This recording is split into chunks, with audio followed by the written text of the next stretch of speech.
Hey guys, আমি তোমাদের friend Dolly আবারও চলে এসেছি হেয়ার কাটের ভিডিও নিয়ে। আমার একটু কাজ হচ্ছে পার্লারে, তাই একটু পার্লারটা অবুঝ লাগছে দেখতে। আমার কাস্টমাররা জানো তো খুব ভালো, ওরা দেখো কম্প্রোমাইজ করেছে।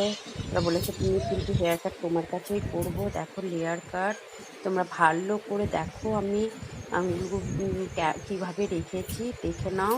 ওভাবে রেখে তোমরা যদি লেয়ার কাট কাটো, দারুণ কাট হয়। আমার কিন্তু কাস্টমারদের খুব পছন্দ হয় আমার কাট। তোমরা দেখো, চেষ্টা করে ওরকমভাবেই কাটবে, তোমাদের হেয়ার কাট খুব ভালো লাগবে। আমার একটু মিস্ত্রি লেগেছে, তোমাদের আমি একটা ভিডিওতে জানিয়েছিলাম যে আমি পার্লারটা নতুন করে বানাতে চাইছি।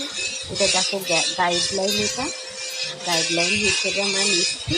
আর কিছুই নয়, সোজা সিঁড়ির মতো ব্যাস কেটে যাও, শুধু আঙুলটার প্রসেসটা কীভাবে আঙুল রাখবে ব্যাস এটা দেখো, ঠিক আছে? ব্যাস এইভাবেই তোমরা রাখবে, রাখার পর কাজ কেটে যাবে।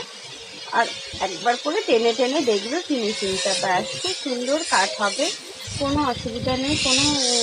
আমার মনে হয় কাটের মধ্যে সবচেয়ে সোজা লেয়ার কাটটা। দেখো কীভাবে কাটছি, দেখো সিঁড়ির মতো কেটে যাচ্ছি। ব্যাস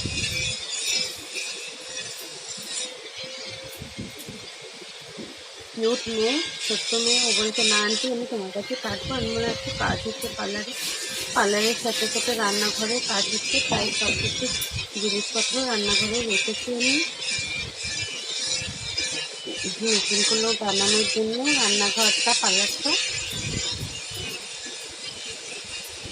কয়েকদিনের আর কষ্ট, ব্যাস দেখো আছে। দেখো কেমন হয়েছে লেয়ারটা, জানাবে কিন্তু। Bye bye.